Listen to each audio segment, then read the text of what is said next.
श्री नवनाथ कथासार अध्याय 3. चंद्रगिरी येथील प्रसंगानंतर मच्छिंद्रनाथांनी वंगदेश सोडला. पूर्व समुद्राच्या कडेने अनेक तीर्थांना भेटी देत तो रामेश्वर स्थळी गेला. तेथे त्याने रामाने बांधलेला सेतू पाहिला. तो समुद्रामध्ये स्नान करत असताना त्याचे लक्ष तिथे असणाऱ्या एका वानराकडे गेले. अचानक पाऊस पडायला सुरुवात झाली. तेव्हा तो वानर दरड उकरून घर बांधण्यासाठी दगड रचू लागला. ते पाहून मच्छिंद्रांना चेष्टा करण्याची लहर आली. तो त्या वानराला म्हणाला, बरा शहाणा दिसतोस तू. तहान लागल्यावर विहीर खणण्याची तुझी वृत्ती दिसते. पाऊस पडायला सुरुवात झाल्यावर तुला घर बांधण्याची आठवण झाली. याला काय म्हणावे? खरं तर ते वानर दुसरे तिसरे कोणी नव्हते, तर ते होते मारुतीराया. त्याने लहान रूप मुद्दामच धारण केलेले होते. त्याचे प्रश्न ऐकून घेतल्यानंतर मारुती म्हणाला, तुम्ही हुशार दिसता. तुमचे एवढे ज्ञान मला कसे असेल हो? पण तुमचे नाव काय महाराज? मच्छिंद्राने उत्तर दिले, मला जती म्हणजेच यती म्हणतात. मच्छिंद्र हे माझे नाव आहे. मारुतीने लगेच पुढचा प्रश्न विचारला, जती जती म्हणजे काय? मच्छिंद्राने यावर उत्तर दिले, मला योगशक्ती प्राप्त झाल्यामुळे जती म्हणतात. आता मारुतीला त्याची परीक्षा घेण्याची इच्छा झाली. तो म्हणाला, मी मारुतीलाच जती म्हणतो. दुसऱ्या कोणाचे नाव मी ऐकलेले नाही. मारुतीजवळ मी राहत असल्याने त्याचे सामर्थ्य मला माहीत आहे. त्याच्या सानिध्यामुळे त्याच्या शरीराचा 1000वा हिस्सा मला प्राप्त झाला आहे. तू स्वतःला जती म्हणतोस तर तुझे सामर्थ्य दाखव. मीही दाखवतो. त्यावर मच्छिंद्र म्हणाला, ठीक आहे, सर्वप्रथम तुझे सामर्थ्य दाखव. यानंतर मारुती लगेच पर्वताच्या पलीकडे गेला. त्याने प्रचंड रूप धारण केले. एक पर्वत उचलून त्याने मच्छिंद्राच्या दिशेने फेकला. ते पाहताच तत्काळ मच्छिंद्राने ओळखले की हा साधासुद्धा वानर नसून मारुतीच आहे. त्याने जय अलक निरंजन, जय दत्तगुरु म्हणून भस्माची चिमूट हातात धरली आणि त्या पर्वताला स्थिर हो स्थिर हो अशी आज्ञा केली. त्यामुळे तो पर्वत अधांतरी हवेतच तरंगत राहिला. मारुती एकामागून एक पर्वत फेकतच होता. ते सर्व पर्वत आकाशात तरंगू लागले. त्यामुळे मारुती खूप चिडला. मच्छिंद्राला नमवण्यासाठी तो स्वतःच एक पर्वत घेऊन निघाला. मच्छिंद्राने ते पाहिले. समुद्रातील पाणी घेऊन वाताकर्षण अस्त्र मंत्रून त्याने ते पाणी मारुतीच्या दिशेने फेकले. तेव्हा मारुती त्या पर्वतासह एकदम स्थिर झाला. त्याला कोणतीच हालचाल करता येईना. त्यामुळे त्याची प्राणांतिक घालमेल सुरू झाली. मारुतीची ही अवस्था पाहून त्याच्या पित्याला वायुदेवाला वाईट वाटले. तो मच्छिंद्राला शरण आला व आपल्या पुत्रावर कृपा करून त्याची सुटका करावी अशी विनंती केली. तेव्हा मच्छिंद्रालाही दया आली. त्याने मारुतीला सोडले.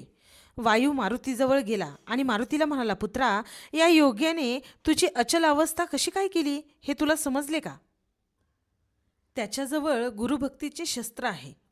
ईश्वर, गुरु व मंत्र यांच्या वाणीचे सामर्थ्य अफाट असते. गुरुभक्ती व ईश्वरभक्तीमुळे मनुष्य कोणत्याही संकटावर सहज मात करू शकतो. चल, आपण त्याच्याजवळ जाऊन त्याच्याशी मैत्री करूया. त्यानंतर ते दोघे बाप लेक मच्छिंद्रांसमोर आले. दोघांनी मच्छिंद्राला नमस्कार केला. मच्छिंद्राला त्यांचे मोठेपण माहीत होते, म्हणून लगेच तो म्हणाला, मला तुमच्या दोघांचेही सहकार्य कायम हवे आहे. दोघांनीही ते देण्याचे आनंदाने मान्य केले. मच्छिंद्राने मारुतीला विचारले, मार्तंड पर्वतावर तू मला अनुकूल झालास, शाबरी विद्येत तू मला मदत केलीस, असे असतानाही तू इथे माझ्या विरुद्ध युद्ध का केलेस? मारुती हसला. तो उत्तरला, तू जेव्हा समुद्रात स्नान करत होतास तेव्हाच मी तुला ओळखले होते.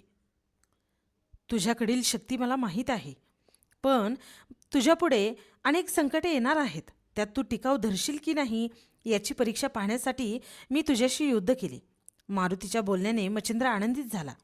मारुती पुढे बोलू लागला, नाथा, माझ्या मनावर एक मोठे दडपण आहे. ते दूर करावेस.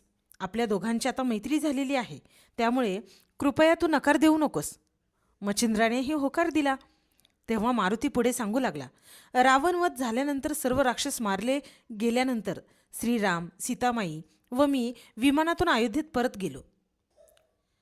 माझ्या भक्तीमुळे सीतामाई माझ्यावर प्रसन्न होती. सीतामाईच्या मनात माझ्या लग्नाचा बेत चालला होता. तो मला काहीच माहीत नव्हता. तिने मला जवळ बोलवले व माझे एक काम करशील का असे विचारले. कोणते काम आहे हे मी विचारताच अगोदर हो म्हणून वचन दे, तरच सांगते असे ती म्हणाली. मी होकार पर्यायाने वचन दिले. तिने वचनभंग न करण्याची शपथ घेतली. मी ठीक आहे, मी वचनभंग कधीच करणार नाही असे म्हणताच तिने सांगितले, तुझा विवाह करण्याची माझी इच्छा आहे. तू पत्नीबरोबर सुखाने संसार करावा असे मला वाटते. त्यासाठी तू गृहस्थाश्रम स्वीकारावा अशी माझी विनंती आहे. तिचे बोलणे ऐकून मला आश्चर्यच वाटले. तो माझ्यासाठी एक खूप मोठा धक्का होता. मी प्रभू श्री रामचंद्रांजवळ रडत रडत गेलो. त्यांना माझी अडचण सांगितली. श्रीराम म्हणाले, हनुमंता, कोणतीही काळजी करू नकोस. प्रत्येकाला प्रत्येक जन्मात आपल्याला नेमून दिलेले कार्य करावेच लागते. मी 99वा राम, तू 99वा मारुती आहेस. आणि रावणही 99वा होता. तो मरण पावल्यामुळे त्याचे राज्य संपले. तेथील सर्व राक्षसांना मारण्यात माझ्याप्रमाणेच तुझाही हातभार आहे. आता तेथील राक्षस स्त्रियांनी काय करावे? त्यांनी पुरुष प्राप्तीसाठी कोठे जायचे? त्यामुळे तू त्या राज्यात परत जा आणि विवाह कर. त्यावर मी हात जोडून त्यांना म्हणालो, प्रभू, मी ब्रह्मचारी आहे. माझ्यापासून त्यांचा काय फायदा होणार? कृपया मला स्त्रीसंगाचे पाप करायला आपण भाग पाडू नका. माझी अडचण ऐकून घेतल्यानंतर श्रीराम म्हणाले, मारुती, तुझी शक्ती ऊर्ध्व आहे. तू नुसता भुभुकार केला तरी त्या स्त्रियांना गर्भ राहतील व कन्याप्राप्ती होईल. तसे झाल्यामुळे तुझ्या ब्रह्मचर्याला कोणताच धोका नाही. त्यामुळे कोणताही दोष तुझ्यावर येणार नाही. श्रीरामांनी अशा प्रकारे माझे सांत्वन केले. तरी देखील श्रीराज्यात जायला माझे मन बिलकुल तयार नव्हते. परंतु श्रीराम व सीतामाईने आग्रहाने मला श्रीराज्यात जाण्यास भाग पाडले. त्यामुळे मी नाईलाजाने श्रीराज्यात गेलो. त्या राज्याच्या चहूबाजूंनी पर्वत होते. त्या राज्यात फक्त स्त्रियाच होत्या. एकही पुरुष नव्हता. मेनका नावाची त्यांची राणी राज्य करत होती. तेथे मी जाईपर्यंत तेथील स्त्रियांना पुरुष कसा असतो तेच माहीत नव्हते. माझ्या भुभुकाराने मेनकेसह सर्व स्त्रियांना गर्भ राहिले. त्यातून फक्त कन्या प्राप्त झाल्या. एकही पुरुष संतती झाली नाही. राणी मेनकेने मात्र माझ्याजवळ प्रत्यक्ष संग करण्याचा श्रीहट्ट धरला. ती काही केले ऐकेनाच.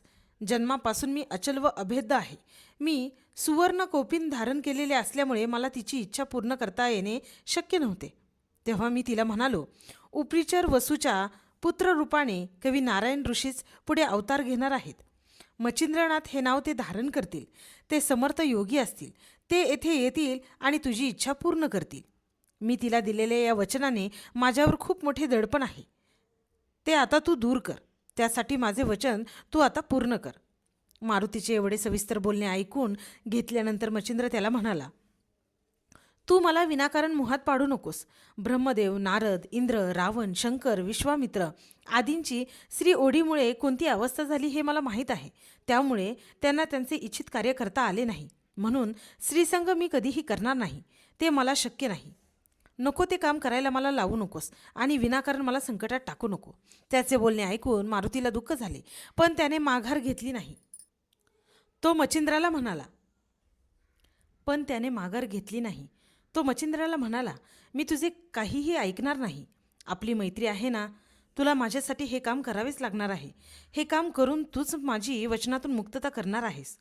तुझ्यापासून तिला मीननाथ नावाचा पुत्र होईल. तो उपरीचर वसूचा अवतार असेल. हे त्रिवार सत्य आहे.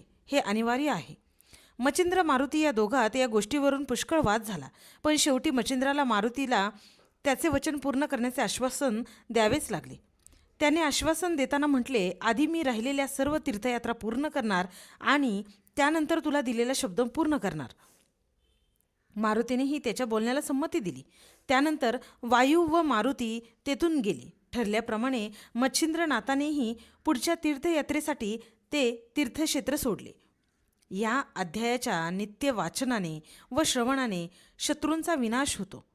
कोणी मूठ मारली असेल तर ती बाधा दूर होते. मुष्टियुद्ध विद्या प्राप्त होते. घरामध्ये मारुतीचे वास्तव्य राहते.